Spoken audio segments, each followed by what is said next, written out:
Hello, it's Jimmy here at O'Reilly's. I have a Ford Transit Custom here to look at. This one's got a little bit of an interesting story behind it. It was at Ford's, they'd done a service on it. It's got the engine management light on, something to do with a particle filter, I was told by the customer. And pretty nice of them really. Ford at Bedford said they'd have to do a process of elimination, but he'd be much better off to give me a call. He's given my number from the Fords in Bedford, so whoever that was at Ford's can say thank you anyway. So I've got my diagnostic machine here. Let's go and have a look at it. Okay, I've got the launch Eurotab 3. Let's set up a scan.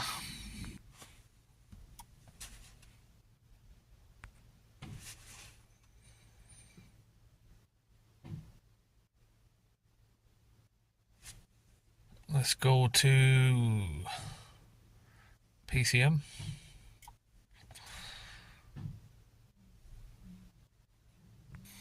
Pretty sure some of you probably already know what's going to happen here. Maybe I'm wrong. Let's see.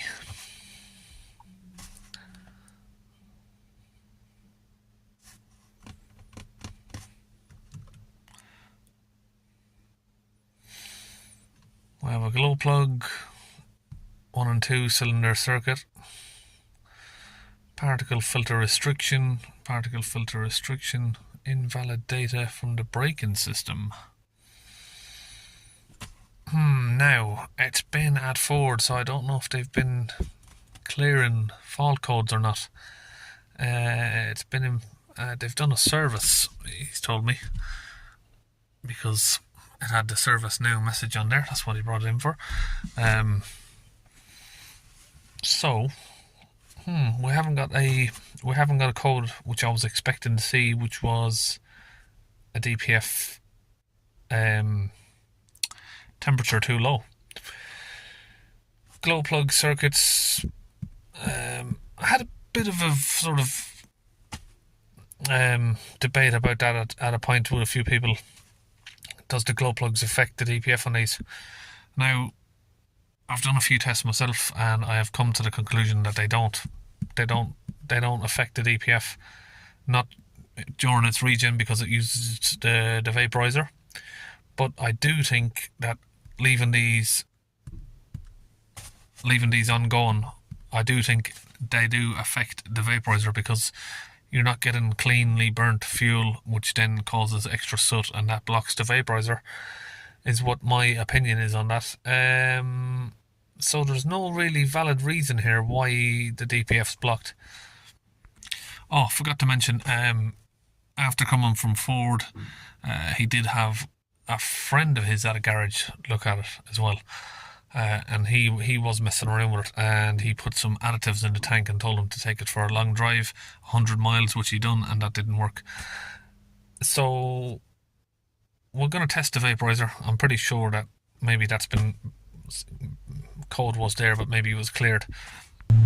Okay, so we're in the van, 3000 RPM. We have around about 400 millibars. We can see the coolant temperature is reaching where it should be. Let's let it idle down. We have around about 70 millibars of pressure at idle. Okay, so I'm under the van here. I've just disconnected that little connector there from the vaporizer, and we have the tube just over there. I'm going to connect the MIDI-vac up to that. Okay, now I've got that connected. Lo and behold, the vaporizer is blocked, and very blocked at that, because it's not even coming back down. Okay, I've got these two items here, 22mm spanner and a gas blowtorch, vortex gas blowtorch there. So it's very difficult for me to get the camera here, but I am heating up the thread around the vaporizer there. I can't seem to get the camera up there. So there it is right there. So I'm just going to disconnect the plug from the vaporizer, and then we'll come back around here So I've got the spanner on up there, we're just opening it. Sorry I can't get a better angle on you, because this has got an AC pump there. I'd normally get the camera up there, but there's an AC pump in the way, so I can't really get you a good angle on it. Okay, we've got the vaporizer out.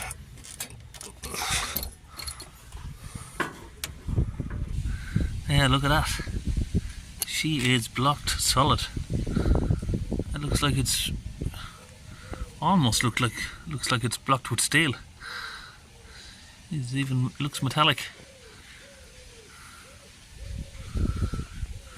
Okay, so that's that one, and that is what a new one looks like there. Nice little nozzle hole on it. So I'll get this fitted up onto the car and onto the van, and afterwards maybe we'll have a little play around and see if we can unblock that, but the customer wants a brand new one fitted, so we're going to go back under here and get it done. Okay, I've connected up the hose line there, fuel line. We've connected up the plug down there, and we have connected the new vaporizer in just up there. Now from back here it looks like you got lots of room, doesn't it, but you can't physically reach your arm up here with a spanner. That's why I've got to do it from sort of under there. I can't physically reach it, you know, and get the angle on it. You need quite a lot of strength to open these. They're very tight. Okay, I'm using some Launch DPF cleaner. Got that in there. That's from Launch UK. I'm going to mix up some water in there now. Okay, so what I've done is mixed that with 50% water just to help it oxidize. Okay, I've got the compressor set up, and that's connected to the DPF gun right there. And we're going to get that connected onto the DPF. I'm going to use a piece of fuel hose. So I'll connect that fuel hose onto my DPF nozzle there, just because when I get that off I can use this to connect it on. I'm going to use the pliers to take off the clamp there.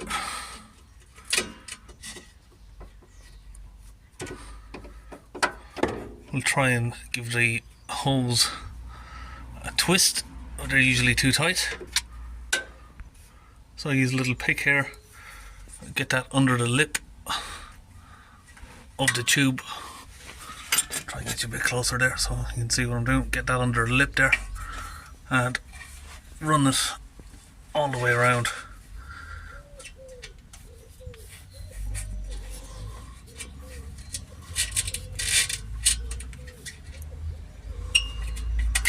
That ends up breaking it loose.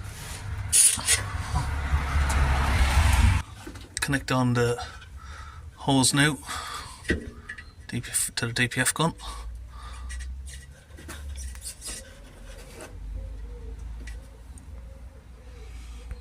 Okay, now we can squeeze the trigger and get that pushed in there. I'm going to hold the trigger, pull on this until all the fluid's gone.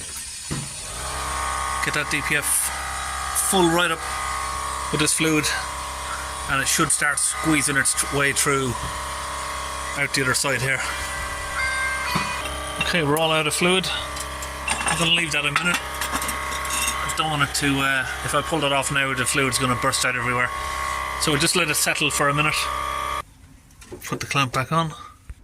Okay, we're back in the van. It's been in there for around about 2 minutes. We're going to start it up, but first, actually, yeah, we'll get the diagnostic set back up. We'll get the live data ready on here for you. Look at the differential pressure. I think a lot of people like what's in the pressure coming down, so we'll try and get that ready. Changing over to HPAs. Start it up.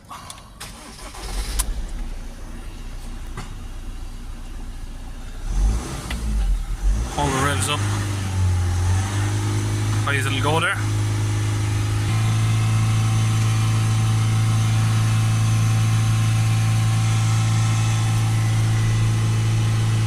So we started off around, I think it was like 600.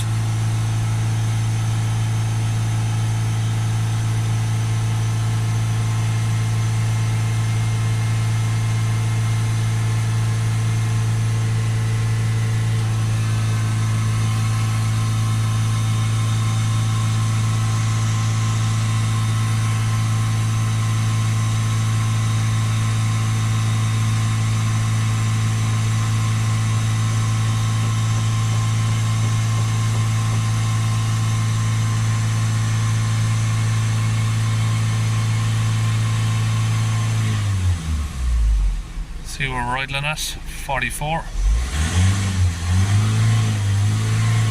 Give it a few revs up and down.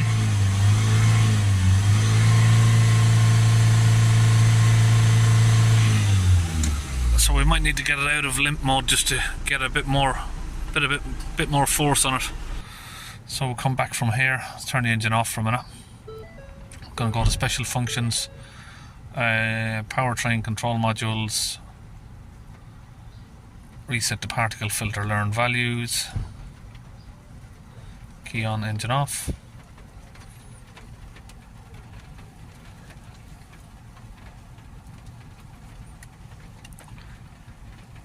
Then we'll come back, clear the fault code, and we should be able to get full revs now. Cycle the ignition on and off.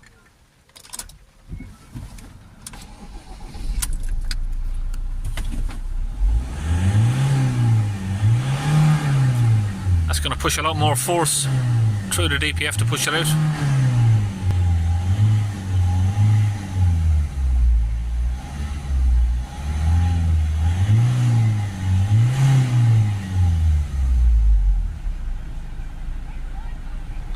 Straight away there you can see we're down to 6 millibars. That took less than a minute. 3000 RPM. Hold the rev sort of there for a minute. So we're currently at round about 95 on there. So now we're currently at sort of 70 millibars. We'll let it idle down. We are at 3 millibars of pressure, so that's basically as good as brand new. Sorry, it keeps trying to auto focus there. Okay, so we've just reversed it off the ramps. We'll come back, make sure that we have no fault codes. Now, we did have 2 codes before for the glow plugs. We're not going to do that on this video. We'll have a chat to the customer about that, and we'll do a separate video for the glow plugs if the customer is going to get them done. So we're finished with the diagnostic machine here. So that's one DPF there, back like brand new, and I'll see you on our next video.